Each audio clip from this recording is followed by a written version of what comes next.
Hello everyone, welcome back to My Hero Academia Podfics. This will be the continuation of Deku and Death. This will be part 24, chapter 24, entitled Activities to Help Kids Learn About Feelings. Yamada noticed the boy's reclusiveness the moment that he laid eyes on him, but nothing he said did anything to help the situation. In fact, nothing he said even earned a response. Their walk home drowned in an eerie sense of silence, even more so than the first time the hero had taken the boy back to his home. At least then, he managed to get him rambling about his hobby of quirk analysis, but no matter what angle he tried this time, none of them seemed to give him any leeway. The second he unlocked the front door, Midoriya practically squirmed past him to get inside, ditching his red sneakers on the mat. He immediately beelined for the guest room, and before the pro could utter out a word, the door had already been slammed shut. Yamada stood there silently, before letting out a miserable sigh, laced with an undertone of hopelessness. He shut the front door softly behind him and slipped off his own shoes, and then moved to the rest of the couch. Once he sank down into the cushions, his head collapsed into his hands, not having the energy to hold it up anymore. He wasn't sure what had happened with Midoriya, but witnessing him so unwilling to interact was tearing him apart inside. It had been a literal mess of a day, and while the hero most certainly didn't blame the student for this current anguish he was feeling, it obviously didn't help in any way. His partner was still undergoing surgery, and though he never got to see his condition, word of mouth truly didn't pull any punches. It was so difficult to remove the guilt of not having arrived fast enough, especially knowing that two of the people he cared about most in this world had been fighting for their lives. He wasn't sure when he had gotten so attached to the teen currently residing in the guest room, but he couldn't deny it now. Seeing Midoriya lying bloody and motionless on the plaza ground sparked something utterly desolate in the pits of his soul. He found his subconscious wanting to keep him safe and happy, and before he knew it, he had been pacing outside Recovery Girl's office, desperately waiting on an update. But now, even though the boy was home and safe, it didn't feel that way. The hero sat empty in the silent air, and though the silence never bothered him before, he was beginning to hate it now. His spirit was so alone, filled with unending anxiousness, and he felt so hopeless in his efforts to stop it. He kept telling himself that it was merely the stress and loneliness getting to him, but that did nothing to convince the tears to stop. Yamada wanted to remain brave, keep up his unfaltering facade as a hero, someone who could be turned into as a time of need, but damn, he was a normal person first. And he could hear his instincts telling him to stop, to collect himself, because it was pathetic, but he didn't want to. He was miserable, isolated and afraid, and damn it, sometimes heroes needed a hero of their own. It had been a brutal transition to add another person to their lives, especially someone his heroic values desperately wanted to help, but found themselves less than able to. And it all just seemed to culminate today. Was it wrong that he wanted someone to hug him right now, to reassure him that everything would end up all right? But right now there was no one to be his hero, so until there was, he needed to remain strong for everyone else. He stood up, wiping his wet eyes with the end of his long-sleeve shirt. His face wasn't all too red, but he figured he should do something to distract himself from it anyway. He needed a distraction overall, because worrying himself over Aizawa's condition or Midoriya's sudden lack of emotion wasn't going to end well for his tired and stressed conscience. He was still dressed in his hero costume, and he ended up waiting outside the nurse's office the entire time after carrying the injured boy into the ambulance. And though he had made a quick pit stop to release his hair from its usual updo before getting to see Midoriya, he figured now was a good time to change completely into something more comforting. So he made his way to the bedroom, passing by the shut door of the guest room on his way. It concerned him that absolutely no sound came from beyond the door, but he pushed himself not to stop and knock. If anything, he could do so after he changed, but right now he needed to prioritize himself, even if that sounded selfish when there was someone so clearly in need just beyond a closed door. There was a nice pair of jeans laying on the end of the bed that he remembered setting out this morning, so he reached for those to pull on. Moving to the closet, he instinctively grabbed his burgundy long-sleeve shirt, his favorite, which was easy to tell by the slight worn texture to the fabric. He smoothed out the edge of the shirt, noticing his actions becoming a little antsy. He wanted to take his mind off of everything that plagued it, but that was easier said than done. He found himself unusually cold and distracted, like he was floating through the vacuum of space without a suit, but at a loss for how to change it. He sat down on the edge of the bed, resting his hands on his knees. He found himself at a loss for how to change a lot of things, and it was really starting to get to him. But the whole reason he changed clothes was because he was trying to unwind, and that's what he was determined to do.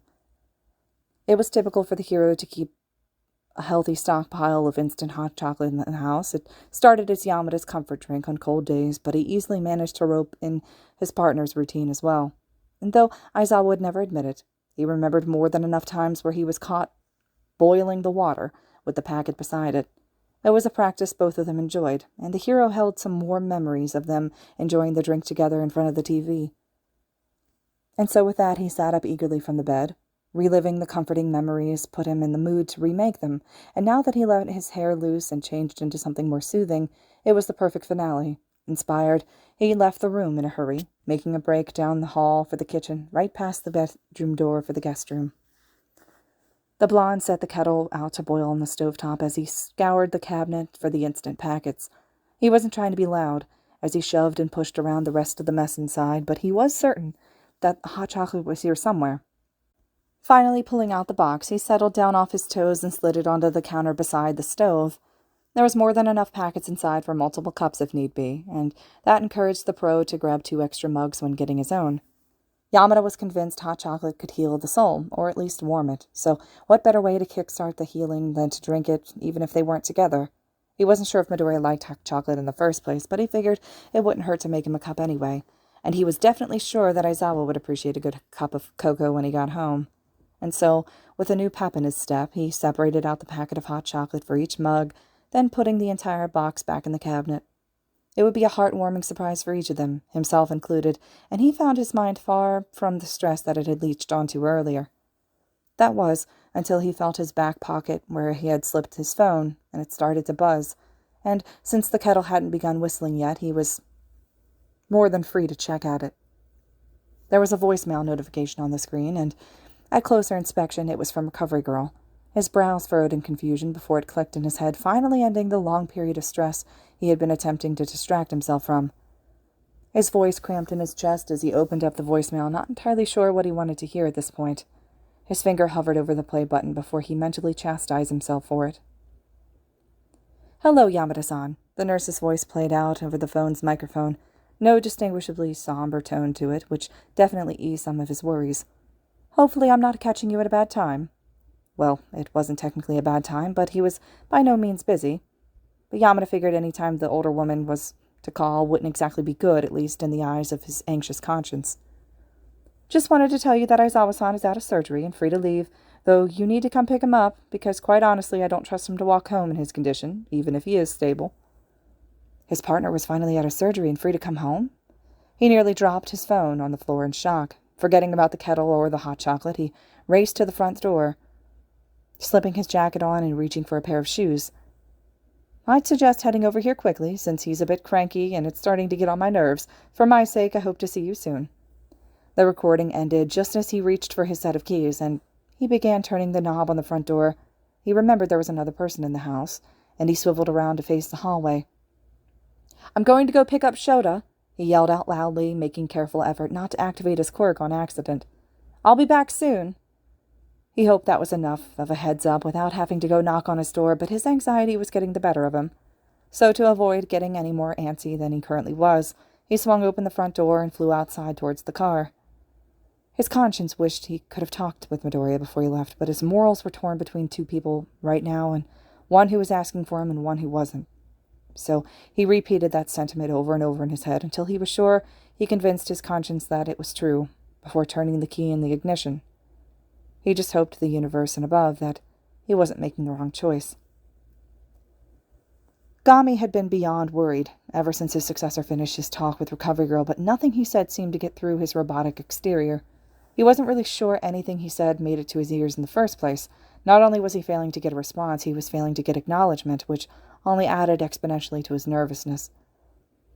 He had listened silently when the two had their discussion, and he was currently cursing himself for doing so.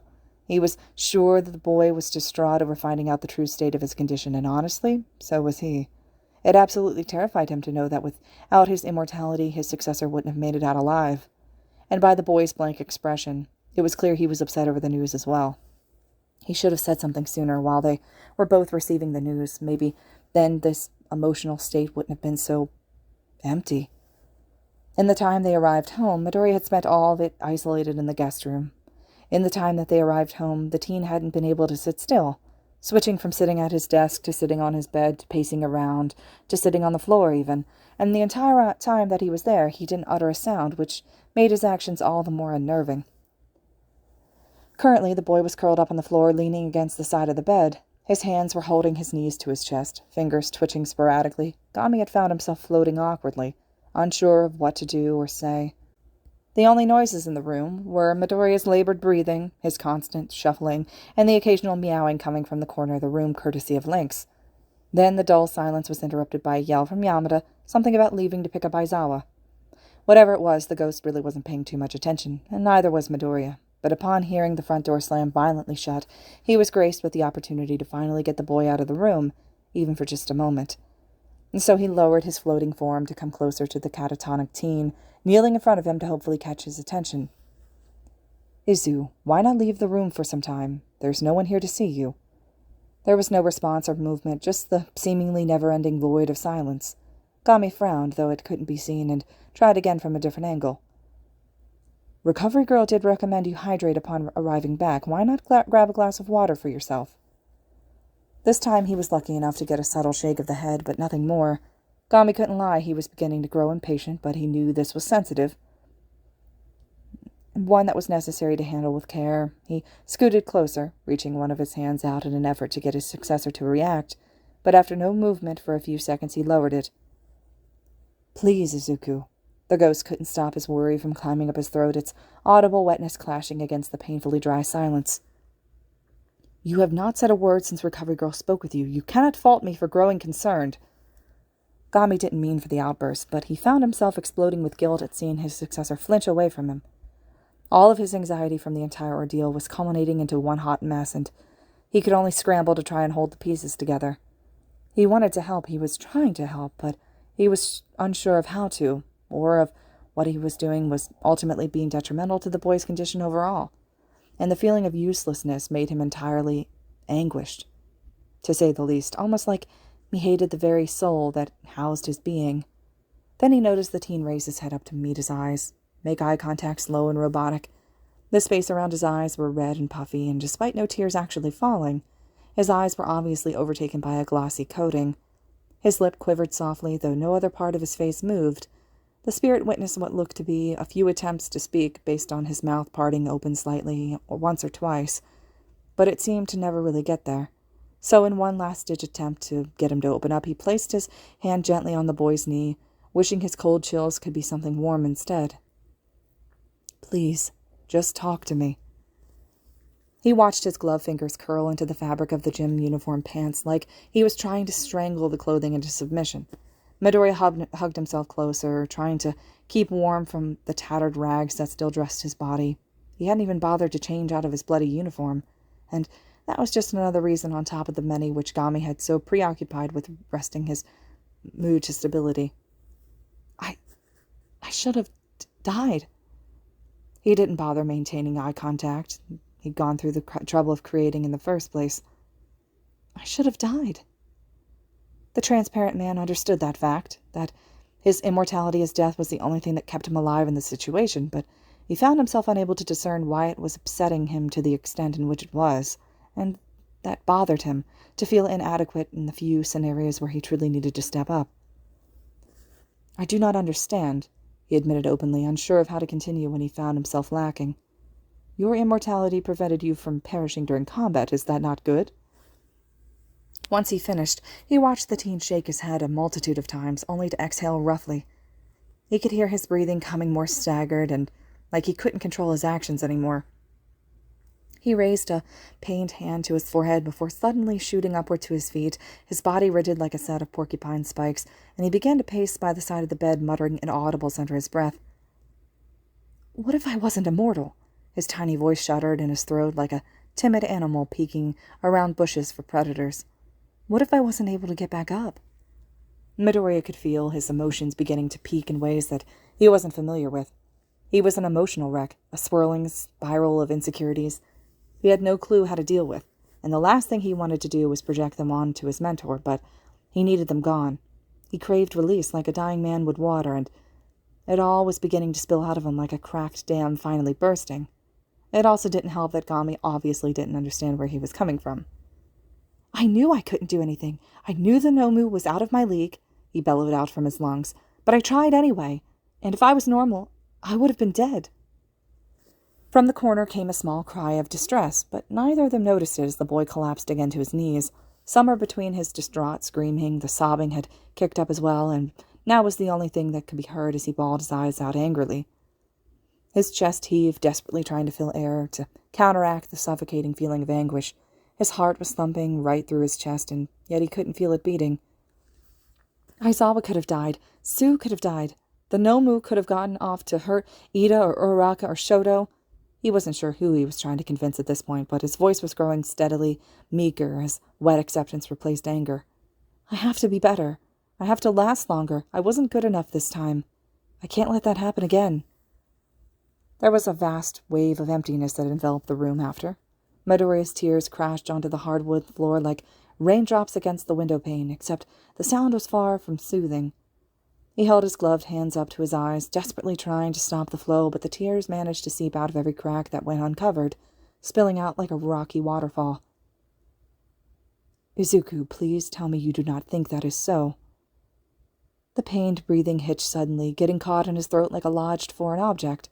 It only broke the ghost's heart further, his worst fears being confirmed as true. He floated closer, placing his hands reassuringly on his shoulders in an attempt to ground him. You cannot possibly believe that this burden falls on your shoulders alone, simply due to the premise that you cannot die. He then moved his bony hands down, cupping the boy's gloved hands in his own, tearing them away from his crying eyes. Midoriya didn't look up, keeping his puffy eyes downcast, but Gami still pressed forward, hoping he would be headed in the right direction. There's nothing wrong with utilizing these abilities to their fullest as long as they assist you in reaching your goal, but that cannot be an excuse to put yourself in harm's way simply because you can. That stirred something in his successor, and he looked up abruptly, shaking his head. But that's not fair. I was lucky enough to inherit these powers, so I have to do something worthwhile with them. No one gets to fight with the security of knowing that they'll be fine no matter what. It's not about me. I have to get better for their sake. For some odd reason, Gami felt a rush of discomfort and even the slightest hint of anger at hearing Midoriya refer to his powers as lucky, but he couldn't place why. He knew for sure it wasn't jealousy nor envy that he was feeling. Just a strange, unplaceable rush of anger, like the teen didn't know what he was talking about, but then again, neither did he, and all he knew was the emotion, not the reason behind it. But he pushed whatever he was feeling to the side and focused himself again on the task at hand. He reconnected the eye contact with the boy, even though he was sure it wouldn't be noticeable, gripping his gloved hands tightly to make sure he could feel it. It has to be about you, not only for yourself, but everyone who holds you close in their hearts. Midoriya was silent, unable to conjure up a response right away. Gami just didn't get it. He had failed in every sense of the word. Constant scenarios flooded his guilty conscience in waves as he imagined everything that could have possibly gone wrong. He couldn't help but imagine what would have happened if his powers hadn't been enough. He almost failed at the one thing he was good for, and that was enough to completely betray the trust Aizawa put in him to protect. He wasn't good enough. He needed to get stronger. He wasn't sure how much longer he could bear these feelings of inadequacy. His mouth opened to try and say something, but he hesitated, letting out a shaky exhale instead, and that seemed to be all the universe needed to interrupt the moment, as a shrill whistle came loudly from just beyond the room. The noise was sudden enough to startle them both. With the teen wincing into his skin, the duo shared a look, unsure of what to do next or how to follow the situation. But the sound was starting to grow annoying, and he finally sucked in his breath and turned towards the door.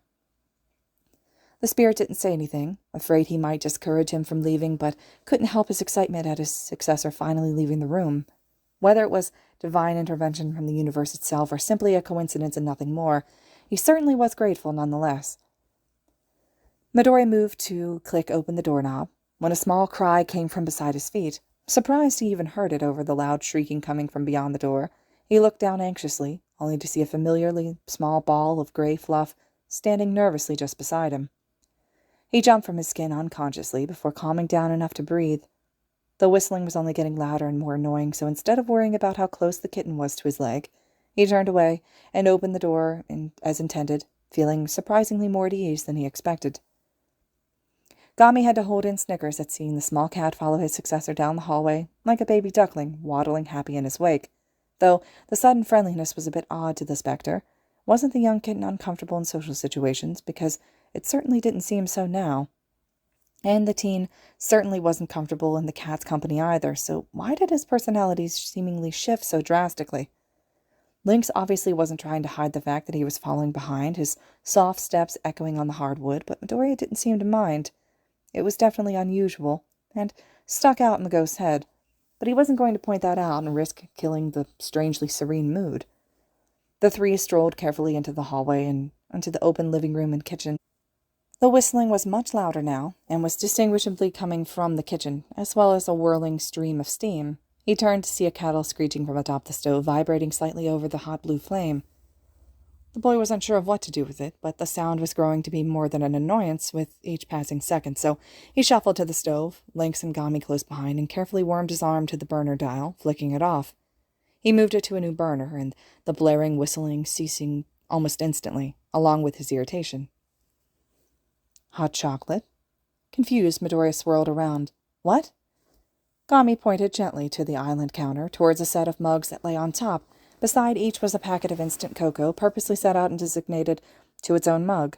He counted 3 cups, all waiting to be filled with hot water and mixed powder to waft the sweet smell of chocolate through the tense air. It seems as if Present Mike was preparing drinks for 3 individuals, likely you, Aizawa, and himself, the ghost commented, making a failed attempt to grab one.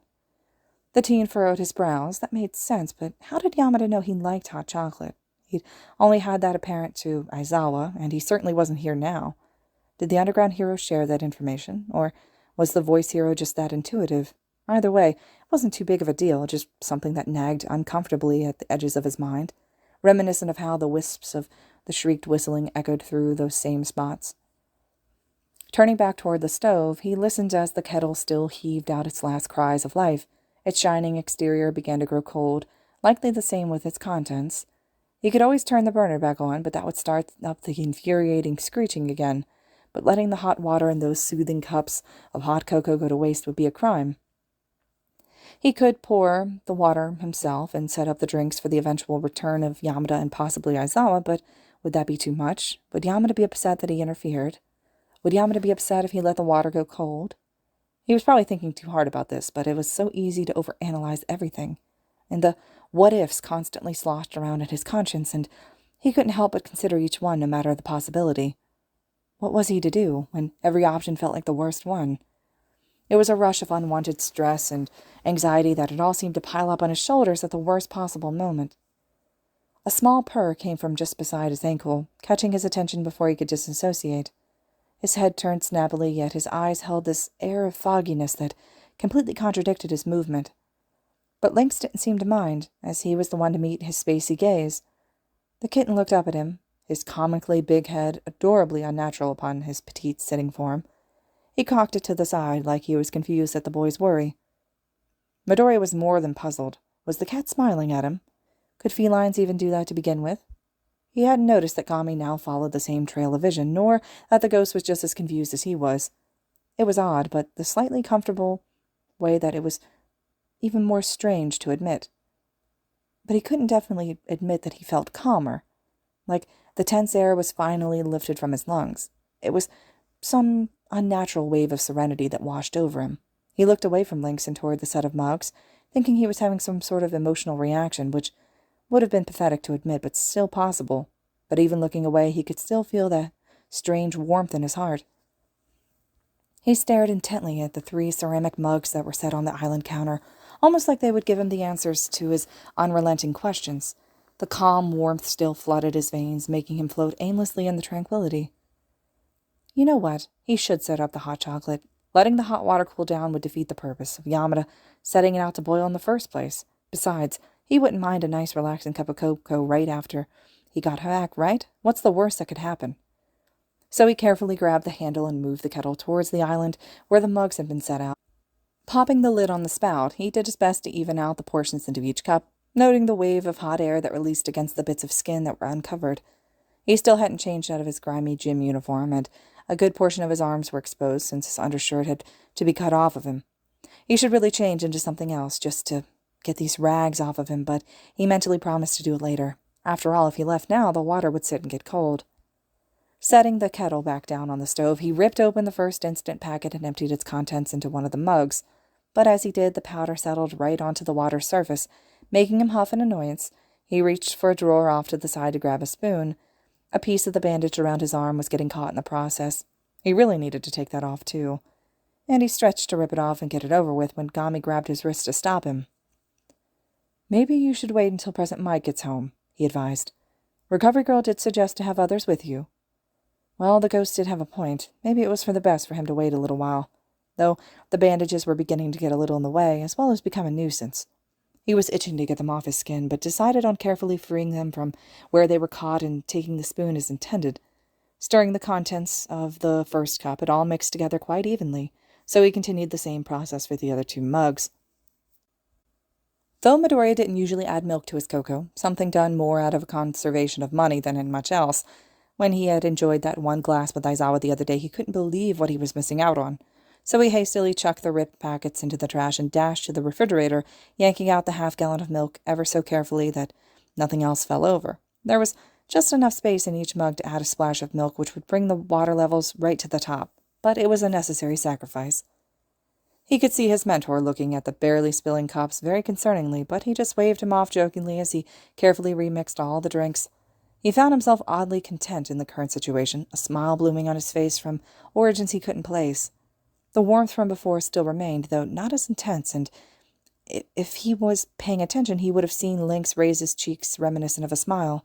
It was a really pleasant atmosphere, and after all that had gone down in the past few hours, it was something more necessary than both he or the spirit truly realized. The front door then slammed open, the sudden sound making him leap out of his skin as if he were transparent like his mentor. He nearly dropped the spoon he was using, but fumbled around and managed to catch it mid-air before it could clatter to the floor. His heart rate skyrocketed in an instant, like he was right back in the center of the USJ all over again. His head lurched up, followed by Gami, the warm comfort being quickly replaced by startled panic. The kitten once beside him let out a panting screech of distress that tore his heartstrings to nothing but shreds and scurried off to solitude. He wanted to run off and go check on him, a thought that he never imagined he would actively think, but his eyes remained glued to the door, waiting for whoever was coming in, to which his subconscious positively knew was Yamada for obvious reasons. "I can always make more," the blonde sighed as he walked completely distracted, holding the door for someone else. "It doesn't matter if all the water evaporated by now or not." That's when the person Yamada was holding the door open for walked inside, shifting both their attention over to the boy awkwardly standing in the kitchen. The 3 locked eyes for a split second, but that was more than enough for everyone to figure out the situation. There, right in front of the door, stood a mummy impression far better than his own back in Recovery Girl's office. But even under all those bandages, he knew exactly who was standing before him. The matted black hair, the signature tired eyes, the slouched posture, how could he not? The spoon Midoriya was holding clattered to the floor. "Problem child?" Aizawa stumbled towards him, much to Present Mike's dismay, but the hero couldn't stop him, as he was still holding the door open. Midoriya, too, was drawn away from the island counter into the start of the living room, compelled by the same wave of emotion that swept over the entire room. He stopped a few feet from his homeroom teacher, unsure what to do, other than stare in a concoction of disbelief and relief. His hands were unconsciously trembling, and even if he realized it, there was no way he'd be able to explain it to himself. He couldn't help but recall how the hero had looked on the battlefield, battered, bloodied, and on the edge of death. The memory of the broken rise and fall of his chest almost began etching itself into him, to the point where he had trouble breathing on his own. Red seemed to seep everywhere he looked, dripping through cracks in his conscience, and his tired, raspy voice as exhausted as the last of his energy, yet to make sure that he didn't do anything stupid.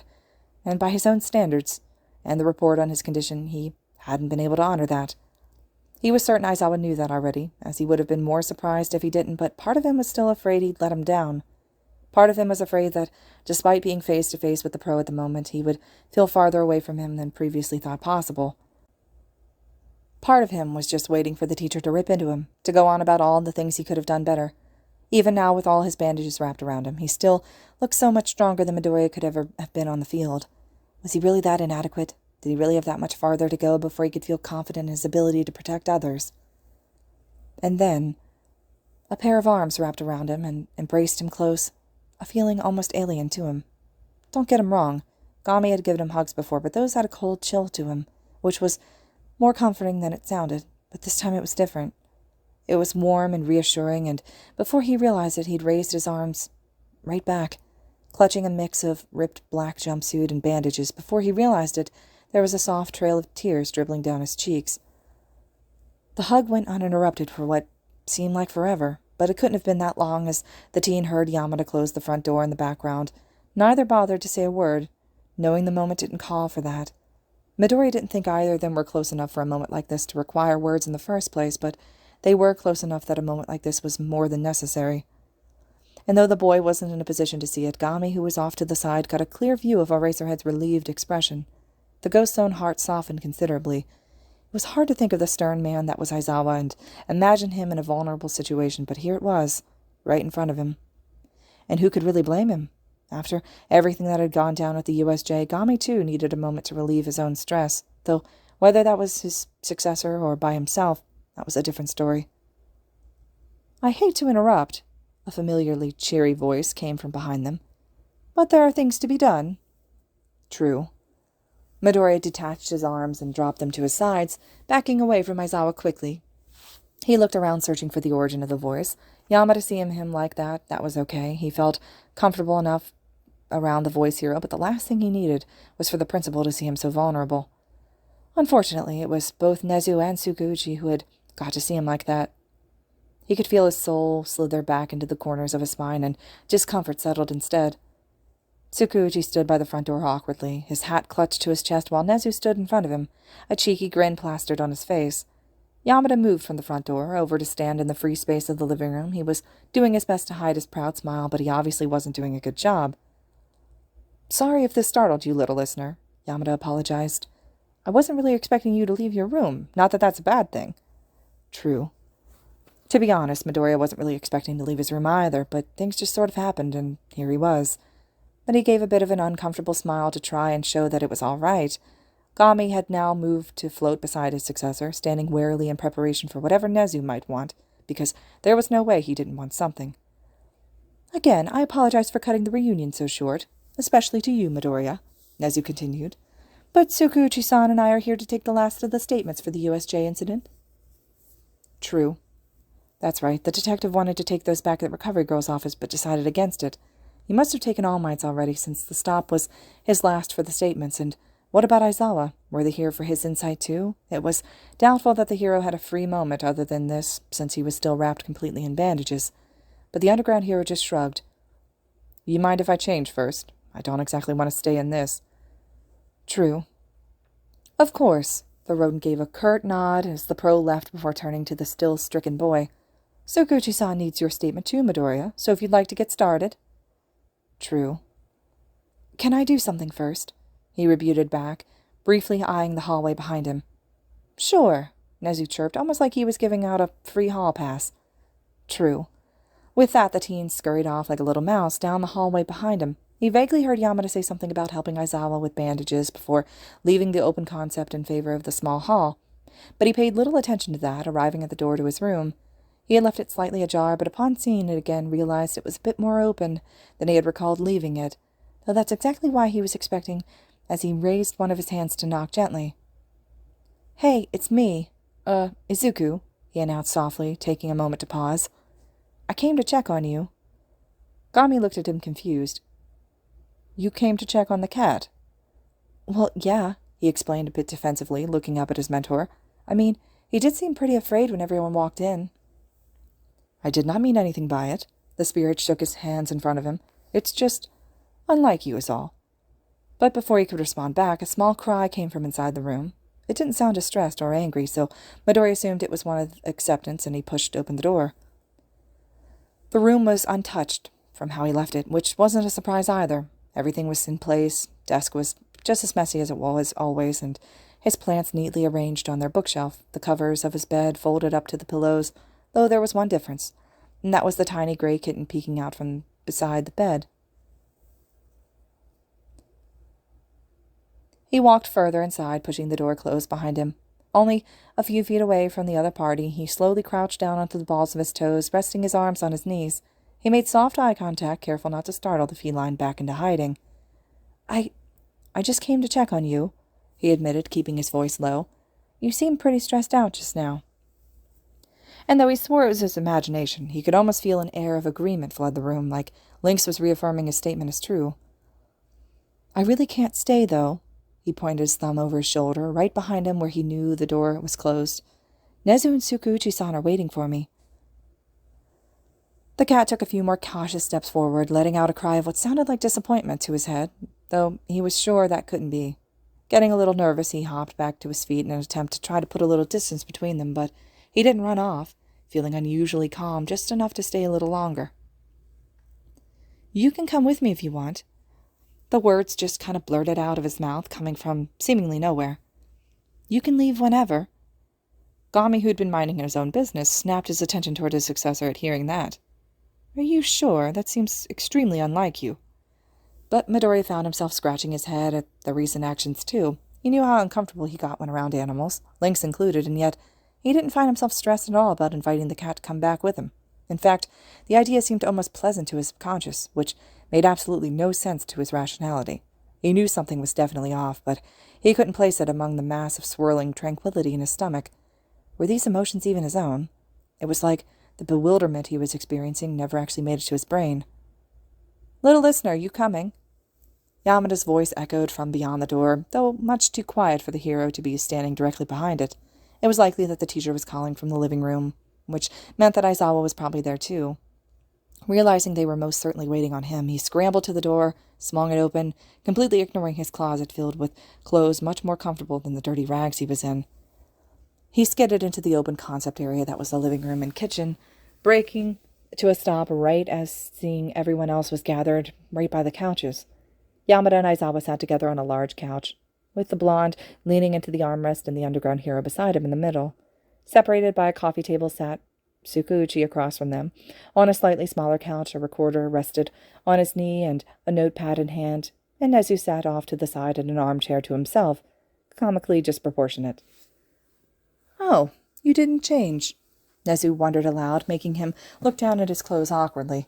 Well, I guess that's fine. Come sit, make yourself comfortable. True. He didn't move from his spot, though, furrowing his brows. Like, sit together? Tsukauchi jumped in, nodding his head in confirmation. Yes, I'll be taking your statements and Aizawa's together, since he asked specifically for that. Even more confused, he turned to the two heroes sitting side by side on the couch, looking for reaffirmation, to which Aizawa nodded as well. He beckoned the boy to come sit with them on the large couch with a flick of his newly bandaged hand. Actually, now that he realized it, most of the bandages covering his homeroom teacher looked much newer than how he walked in. Yamada must have helped him change them while they were together. I figured it'd be easier to do this together, the black-haired man explained. Of course, if you want that, problem child. True. Easier. Was he worried about him? He pondered both sides briefly in his head. He could probably manage the interrogation on his own, but it would be a lot of stress on his shoulders. Besides, everyone was already set up to do this together, but could he handle that stress, retelling everything that he could remember? All those grueling details, his utter panic, his relentless fear, but with Aizawa and Yamada next to him, could he be that vulnerable in front of them? Did he want to? Was it wrong for him to hate both options, and the sickening feeling that squirmed in his gut? He couldn't help but feel shaky and dizzy, his throat drying up faster than he could realize. Was he overreacting? Was this genuine? His emotions felt so everywhere, and he couldn't pinpoint which were valid and which weren't. And then it was all gone, replaced by that strange sense of peacefulness that seemed to fill his lungs like a heavy liquor. He could breathe easier than before, and yet the air felt so sweet it was suffocating, like it was best that he just sat down and got this all over with, and he and Yamada and Aizawa were in this together. Especially with Yamada, it would be nothing but support. He would give both Nezu and the detective the information they needed to know, hopefully provide them with the insight they were looking for, and then he'd be back to his room along with a warm cup of cocoa if he were lucky. Why was he even stressed about this in the first place? He took a small step forward, unknowingly brushing against something soft and furry by his ankle. No, that's fine. It makes sense. True. Gami floated out from behind him, stopping in between him and the empty couch spot. He held out one of his arms, the long sleeve draping down and covering his skeletal hand completely, and yet, even in the absence of words, his message was clear. After all, He knew his mentor couldn't do as much as his ghostly heart desired, and he also knew that it was the little things that made him feel all the more useful in his transparent state. So he grabbed the rugged yet comforting fabric that was at the end of the sleeve and allowed the spirit to lead him to the empty spot waiting for him. Sure, it was a little bit babyish, but he couldn't help the warm smile that fell upon his face, and he was certain that Gami felt the same, if his slightly bubbly movements told him anything. Aizawa scooted closer to Yamada, giving the boy some more room between him and the armrest. He settled down, shifting into the side of the armrest, leaving ample room between him and the underground hero. Gami flew over to the free space beside the couch, standing offset from his successor, who had his hands clasped in his lap patiently. Yamada, who'd been sitting up tensely, leaned up further to make eye contact with the teen, his pointer finger stretched towards something off to the side. Little listener, seems you invited a friend." Confused, he turned his attention over to where the blonde was directing, along with everyone else in the living room. To his immediate bewilderment, even more so than he already was, Lynx carefully made his way from the hallway where he was just standing to his spot on the couch. Midoriya shared a quick glance with the ghost standing beside him, and then focused back on the small cat that was strolling towards him. To everyone's surprise, the gray ball of fluff just stopped right at his feet and curled up, resting comfortably beside his ankle. Midoriya swore his heart pierced through his chest at that, unnaturally starting up like a race car engine, but before he could shift uncomfortably and try to move away, that odd wave of calmness washed over him for what was too often to be coincidence. What was happening? The drastic change in emotions was getting to be too much on his conscience, and he was starting to question if what he was feeling was even him anymore. His heart rate slowed considerably, so much that he didn't believe that he was having a heart attack. But after a shaky exhale, all that remained was a pleasant state of serenity. He was fine. He was okay. Why was he even worried anyway? "Anyway," Tsukauchi called out, bringing attention back to him. "Ready to start?" Aizawa gave an indifferent nod, though not without an air of seriousness, and with Midoriya's surprisingly straightforward nod, the detective switched his recorder on. "All right, this is Detective Tsukauchi Namasa, speaking with Aizawa Shota and Midoriya Izuku. So you were saying that after Aizawa left to fight in the center of the plaza, you were warped away?" Midoriya shuffled in his place, raising up a finger to scratch his cheek. "Well, most of the class was, unfortunately. It all happened so fast, none of us were really prepared for it." "True." Tsukauchi scribbled something down in this notepad that he was holding. It felt like ages since he had sat down, started talking, and even despite that, they'd barely made any leeway, with the detective stopping at every detail, and while he understood that was his job, it didn't make the process any less painful. "And where were you warped?" He continued, pressing for the details. "To the flood zone, with Mineta and Asui," the teen corrected himself, noticing Aizawa listening in carefully. The hero didn't need to turn his head for him to know, however, but it made sense after all. This is where they had paths broken apart. True. Yamada had been listening quietly since the start of the interview. He was there as moral support, as he had already given his statement before Midoriya had awoken in Recovery Girl's office. Still, this was hard information to swallow. The accounts of the entire USJ ordeal from the two people who had arguably suffered the most, he still didn't even have a solid picture of the entire invasion, and this account being his first images didn't make things any easier. The detective pressed on as necessary. "Can you elaborate?" "Well, I was dropped from above, into the waters of the flood zone," Midoriya resumed, pausing to take a slow breath. "I was almost attacked by a villain, but Asui saved me and hauled me onto the ship along with Mineta." True. Tsukauchi had paused to ask about the details of the villains he encountered, to which he released as many as he could remember. His wide mouth, jagged teeth, those marble-like eyes that glued right into him. And the detective soaked it all up like a greedy sponge, taking in every detail like it was the last drop of water he'd ever get. "We tried to discuss strategy, but before we could finish, at least a dozen other villains had surrounded the ship," he added, starting to feel a bit solemn at realizing how sour the situation turned so quickly. But before he could fall down that rabbit hole, a soft rub against his leg snapped him out of it, reminding him that Lynx was still here during all of this. True. "Can you describe them? Anything that sticks out can be helpful." Tsukauchi had pulled him back to the task at hand. "Well, most of them had water-themed quirks, which I'm sure wasn't a coincidence," the boy pondered, slipping into analysis. The only reason Mineta and I stood a chance was because we were lucky enough to have Asui warped with us." True. It was true. Asui's frog-like quirk excelled in the flood zone, just as she said it would, and that was a miracle in itself, because without her, he had no idea how he would have been able to escape with Mineta. She was extremely skilled, and he hadn't realized how versatile her quirk really was. But he knew the real information he should have been focusing on, but he could really bring himself to talk about the villain with the finger rocket quirk and what he actively considered doing to him. He had to, obviously, especially after expressing interest in him back at the nurse's office, but could he leave out his harrowing thoughts about him, right? It wasn't like anyone knew about them. That was other than Asui and Mineta, and he really didn't want to think about that right now. If Tsukauchi asked him about his thoughts, then he'd cross that bridge when he got there. There was one villain, Midoriya started slowly, choosing his next words carefully.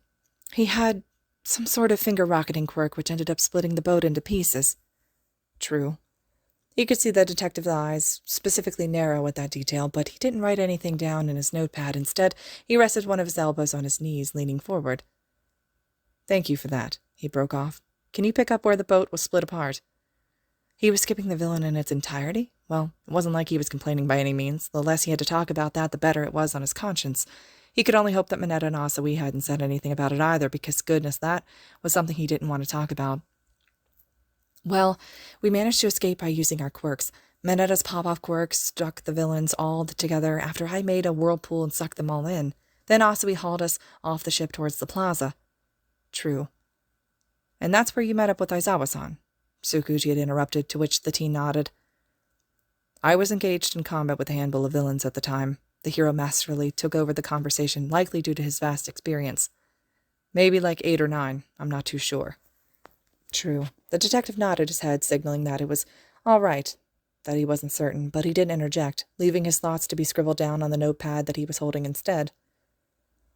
That's when I engaged with the blue-haired villain, with the decay quirk. Shigaraki Tomura. Midoriya instinctively filled in. True. That made everyone turn their heads, all focusing in on him. The boy realized what he had done and flinched into the back of his skull, feeling the walls close in on him. You know his name? The underground hero had questioned him, and through his voice had no sense of malice. Its rough edges left much to be desired. Well, that's just what his partner referred to him as, he rushed to explain. True. Partner? We'll get there in due time, Tsukauchi had interrupted, calming everyone down. This was why he advised against conducting this interview together. Not only was it frowned upon in police protocol, but there was a reason for that. It was easy to get sidetracked. Witnesses could unknowingly tamper with each other's statements, and there was even the risk of witness intimidation. Not that he thought Aizawa would do any of that, but they were all active risks that came with these kinds of group talks. But the detective trusted the hero and his decisions. After all, they worked together on underground cases on an everyday basis. Even if he couldn't pick up the man's thought process, he knew there was always a rational reason behind it. Thank you, Midoriya. The name is certainly helpful. Now, can you start off where you left off, Aizawa? The hero huffed through his bandages.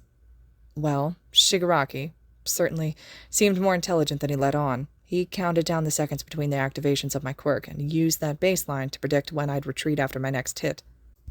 True. He then lifted up one of his arms, holding the bandaged elbow in the air. Though it would have been difficult for someone to understand what he was alluding to without context, the entirety of his arm was wrapped. Midoriya knew exactly what he was referring to. That's how he ended up disintegrating my elbow. Knowing that, he's probably our mystery intruder from yesterday. True. He recalled back to seeing his teacher's skin flake off in the wind. It was a grisly sight, making him shudder at even just the memory. Gami placed a reassuring hand on his shoulder, a gesture that never got old, letting his cold chill seep into his shoulder blade. I managed to get away and fought off the last of the loose villains that were hanging around the plaza. He finished while Midoriya played back those last moments in his head. That's when I was attacked by the Nomu thing. True. Tsukauchi looked up from his notepad. Ah, yes, the creature I've been hearing about so much. Please describe it to the best of your ability. Well, I didn't engage much with it after it broke my arm and smashed my face in. The sarcasm dripped obviously off his tongue, but no one could really blame him for it. But I know Midoriya could give you a better information on that. And just like that, all eyes turned back towards the boy who wanted nothing more than shrink into the couch and have it swallow him whole. Not only was the attention bothering him, but he couldn't remember the last time Aizawa had called him by his real name. It was so odd and slightly uncomfortable to hear him refer to him as Midoriya instead of Problem Child. But he shook his head, almost like shaking the thought from his mind that was definitely not what required his attention at the moment. Well, Shigaraki said it had more than one quirk. I noted enhanced strength, speed, shock absorption, and hyper-regeneration, but I'm not sure if it had any more. True. Tsukauchi had bobbed his head, continuing to add to his notes. It didn't seem sentient either, he added, shivering at its blank stare that popped in his memory. It always just stood around and didn't do anything unless Shigaraki ordered it to. True. He waited as the living room was filled with the quiet sound of scribbling, which only seemed louder in the heavy silence. He was beginning to get antsy in his spot, shuffling around slightly in an attempt to ease his anxiety. Gami rubbed softly into his shoulder, trying to calm him. Aizawa picked up pace, not waiting for Tsukauchi to reassert himself. It was then that I, as well as Shigaraki, realized Midoriya, Asui, and Mineta were hiding at the edge of the plaza. True. That reminder sent an uncomfortable shiver right through his nerves, making the very tips of his fingers tremble. As each memory and moment was resurfaced, along with it came the emotions that correlated, mainly being fear. He couldn't stop his mouth from drying up, or his heart from instinctively racing. His hands grew clammy even under their many layers, and goosebumps slithered up his skin. He kept telling himself that he'd made it out all right, and so did everyone else. It all ended okay. In another world it might not have, but this time it did. Midoriya. His head snapped into focus. I'm sorry, did you say something? The detective smiled warmly. You're fine. I was just wondering if you could explain why you and the others stayed at the plaza edge instead of moving for the stairs. You can take it slow, you know. Yeah, take it slow. He could do that. Swallowing down the bile that hissed its way up his throat, he took a heavy breath in.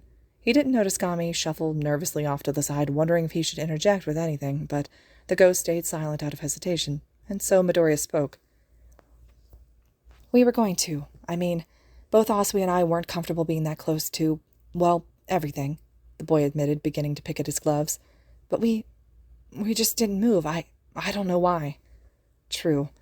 Then there was a gentle stop to one of his now bouncing legs, settling him and his frenzy down. He looked over, but it wasn't the chilling touch he was used to. Instead, Aizawa met his glance and gave him a slow, bandaged nod of understanding. You did the best you could, Midoriya. His voice held a warm air of reassurance that he heard so rarely he was almost sure that he was making it up. That's all we could ever ask for in a situation like that. True. But had he? Now that it was over, there were so many things that could have gone differently. I mean, he couldn't help dwell on every little thing that had nagged at him. His destructive priorities on the sinking boat, his failure to get Asui and Mineta away from danger as soon as he could, the slip-up in his facade that nearly got Aizawa killed. It all seemed monumental, and it all made him want to shut down and stop talking. What happened next? Tsukauchi asked. He didn't speak at first, thinking the question was towards the man next to him, but when said man turned to him instead, the realization sputtered out like a leaky pipe. Shigaraki had lunged at Asui, but Aizawa-sensei erased his quirk before he could do anything. I made a follow-up attack at Shigaraki, but only to try and get him away, but he called the Nomu to take the hit for him. True. The officer hummed, likely just to let them know he was still listening, and continued writing anyway. Midoriya wondered if he could get a look at those notes, see what kinds of information the detective was picking up, or even his analytical process, but he doubted that would ever get to be. The Nomu grabbed me and threw me into the plaza. He didn't know why he was rambling at this point, maybe just to fill the incessant emptiness of his head. It basically threw me around like a rag doll for 1 or 2 times, and it hurt. True. A short squeeze came from where the ghost was latched onto him, and he shrugged his shoulders, if only to respond back. He could admit in the moment he didn't really notice the pain all that much. Maybe it was the rush of adrenaline. He'd like to say it was out of his unwavering desire to make sure everyone remained safe, but he knew even that wouldn't have carried him as far as he made it. But he could certainly say now that he knew just how badly he was injured in those moments. The pain hurt so much more, even if it was just phantom remnants. Hurt couldn't even begin to describe it. Midoriya, dear, you would have died. His heart skipped a beat. Asui jumped in while I was busy and managed to get Aizawa-sensei off the field, as well as Mineta. The 3 of them stayed on the sidelines for a while longer, and I convinced Asui to take Sensei up to the entrance so he could get help. True, but Tsukauchi interjected before he could continue any further. You stayed behind? Midoriya scratched a bit at his bandaged wrist, still itching to take them off. Yeah, I figured Shigaraki wasn't going to let us all leave, and I stood a better chance out of all of them since I interested him. True, that made everyone do a double-take, but thankfully this time Aizawa didn't burst in, leaving that to Tsukauchi. Interested him? The teen took a heavy gulp, the discomfort from memory crawling back under his skin. Because of our similar quirks. He didn't understand why I was trying to be a hero and tried to get me to join his league. True. He could almost hear a pin drop at the room, the silence that was eating away at the little confidence he had left. He noticed Nezu sit up from the armchair he was relaxing in, adamantly curious at the new information. He grew ever more uncomfortable under the intense attention and felt his confidence breaking. I said no, but he really didn't like that. True. The boy shrunk into on himself, wanting the universe to just erase him from existence right then and there. It was so silent he swore it hurt arguably more than his injuries. His thumping heartbeat was louder than any voice, echoing so violently that he was afraid it could be heard as easily as the ticking wall clock. Just please, please someone say something. Then a hand plopped itself into his messy hair, still laced with dried sweat and dust. Fingers ruffled their way through his green locks, but they didn't have that cold chill to them they usually did. He looked to the side in surprise, only to be met with a comforting stare from Aizawa. Well, as comforting as his mummy expression could be in the moment. Problem child, you of all people should know that your quirk doesn't define what you can and can't be. The hero reassured him in a way that didn't really sound like him at all. I know you'll be a great hero someday. You've got the heart for it, after all. True? Yamada then leaned out to send his own warm smile, completely different from those announcer grins that he was so used to giving out. And Gami, too, held him just a little bit tighter, and you know what? The contact felt strangely nice. He wasn't at all bothered by it. It felt warm to his soul, who had been starving for it unknowingly for so many years. So he smiled, feeling more content with himself than he usually did on a daily basis, which was way more than he could ever ask for. Lynx, who he had completely forgotten about, gave a small nudge to his leg. Sorry to ruin the nice moment, the detective coughed, bringing everyone back to him. But I'm almost done. And then the mood was just gone. It disappeared so quickly it was like it never existed in the first place. It was so odd, like all the blood from his body was suddenly drained away. He could notably tell that something was missing. Something was there before and now it wasn't. But could an emotion have filled that space so fully to the point where he could tell it was gone? What was wrong with him today? Anyway, Tsukauchi tried to start, but it seemed the awkward mood was getting to everyone. What happened after Asui and Mineta left with Aizawa-san? Midoriya looked downcast, breaking eye contact. He shuffled slightly in his spot, running his hands up and down his arms, trying to warm the ice in his blood. With each stroke the bandages wrapped around his arm, they fell more and more out of place. That's when Shigaraki asked me to join him. The words came out slower this time, as if he was also processing them for the first time. Right after I declined, his partner, Kurogiri, showed up. True. Kurogiri, Tsukauchi interrupted. The portal one? Yeah, sorry. It was easy to forget not everyone had the same insight as him, but the detective thankfully just waved him off. True. He warped me closer, as per Shigaraki's request. He pressed his fists together, his nails almost piercing the polyester. I tried to get away, but it was 3 against 1. True. His hands instinctively returned to fumbling with the bandages on his right forearm, something that didn't go unnoticed by the other room occupants. Please, take your time, Midoriya, the officer reminded, shifting his grip on his notepad. I'm fine, he doubled down on, unwavering. False. He breathed deeply, trying to get the bravery to filter from his lungs to his head. It was over. It was done. Just because he was going through the memories didn't mean he had somehow traveled back in time. He was better than this. Right? Right. I was restrained by the Nomu, and in that time Shigaraki was able to use his quirk on my right arm. I managed to escape, and a few moments after is when All Might arrived. True. It came out easier than he thought it would, and surprisingly it was relieving to finally get off his chest, even if it hadn't been sitting there that long. Though the information was news to everyone else. And boy, was the first bite much harder to take.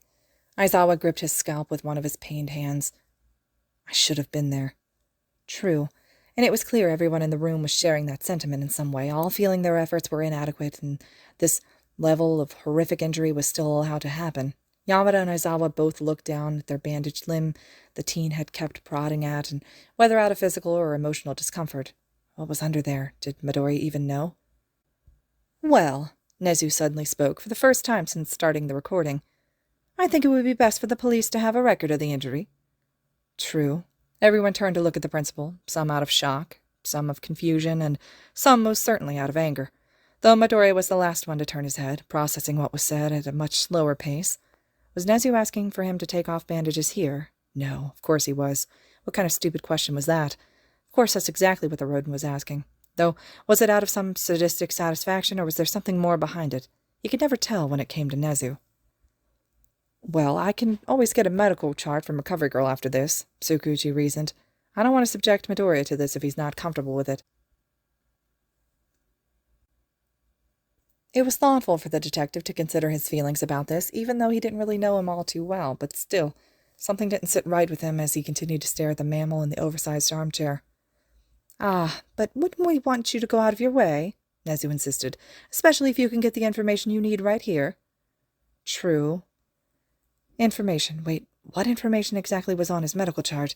Would Recovery Girl have put down something about his strange power set there, or something about his real condition? Based on Tsukauchi's current reaction, he doubted the detective knew the true details of his injuries. Would he be obligated to include them, or something similar in his report? Nezu was trying to stop Tsukauchi from seeing Recovery Girl. Nezu was trying to keep his secret. How he obtained knowledge of that secret he had no idea, but he was the principal, so it wasn't far-fetched to assume that the nurse told him some in private. He turned snappily to face the police officer. This option was much more favorable than having Tsukauchi roaming through his medical reports. I'm fine with unwrapping the bandages right here, Midoriya assured. If that's more convenient for you, sir. True. Neither hero was expecting that reaction from him, to which was a fair assessment.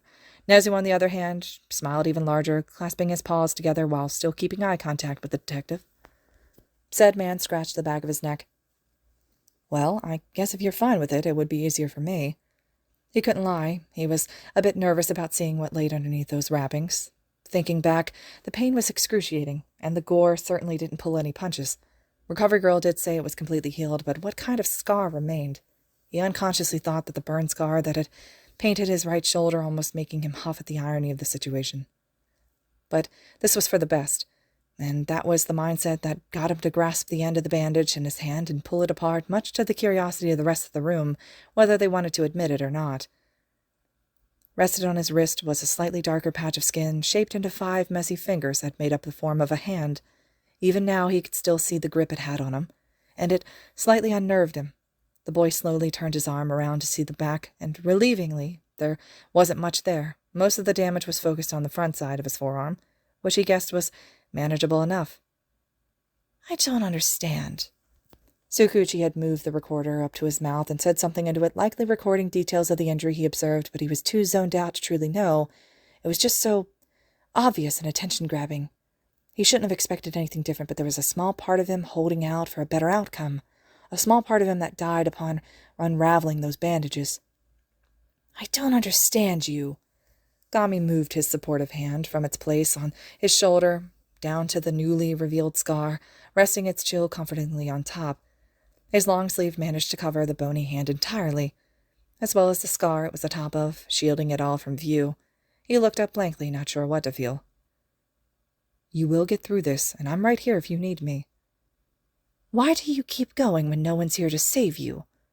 A smile pulled at his cheeks, but he wasn't sure if he was feeling it right now. All right, thank you, Midoriya, the detective concluded, recapturing all the attention once more. And unless you have anything more to say, that's all I really need. He had to muster up his own voice again, but there was one more thing that pulled at his conscience. Shigaraki did mention someone called Sensei. True. That was certainly new information, based on the way Tsukauchi's eyes widened. Can you explain? I don't know much. Shigaraki only mentioned him maybe once. He pressed his head for more. He wanted him to talk to me. It sounded like he admired him a lot. True. That was definitely one of the more unnerving possibilities from the fight. Being forced to a hostile land with hostile people was definitely way out of his comfort zone, and that was putting it lightly. Landing in what he assumed would have been the villain's lair, it was likely something out of a video game, except this time it was real and terrifying. Speaking of lairs, that ran a familiar thought in his head. Didn't Shigaraki also say something about that? Shigaraki also said something about a bar, he added, the pieces coming back to him as he went down the storyline. That he didn't want to warp me conscious because I could tear the bar apart. Something like that, I believe. True. Tsukauchi had nodded, hastily scribbling down the last of the personal notes. All right, thank you again, Midoriya, and you too, Aizawa-san, both of you, for all your assistance and cooperation. He then clicked off the recording device and his shoulders collapsed from their tense position. He allowed the notepad he was holding to collapse onto his knees along with his arms. Off protocol, I really do want to thank you guys. I'm so glad both of you made it out all right, he sighed. I won't take up any more of your time. It's no problem, Tsuka, Aizawa huffed. You're just doing your job. True. The underground hero leaned back into the couch, finally getting to rest his eyes. Yamada did the opposite, standing up slowly from his spot and looking back to smile at the other two. How about I go make some new hot cocoa, he asked, since I'm pretty sure the ones on the counter went cold by now. True. Sounds good. The black-haired man groaned, not moving from his spot. True. Midoriya nodded eagerly, now craving the sweet drink after hearing his name, and Yamada chuckled lightly under his breath and strolled off towards the stove to make a new batch of boiling water. Nezu then pushed himself off the armchair, falling to his feet with a surprising amount of grace. His quick action encouraged Tsukauchi to get up from his spot as well, taking the recorder and notepad with him. The two walked towards the front door and regathered their coats. The detective pulled his hat from the stand and placed it back over his short black hair. He reached for his bag to put away his other belongings when he remembered something important, taking the item off of the hook and walking back towards the couch. The teen only watched in confusion as he made his way back to him, now standing right across from him. He reached past the open clasp and pulled out a new manila folder with nothing written on the outside. It was only as he was handing it to him that it clicked on what it was. It's not exactly with protocol, Tsukauchi started, but here's the information you requested. Both Aizawa and Yamada had their eyes on the exchange, their gazes not unlike suspicious parents. Gami cocked his head curiously, having forgotten about the request in its entirety until now.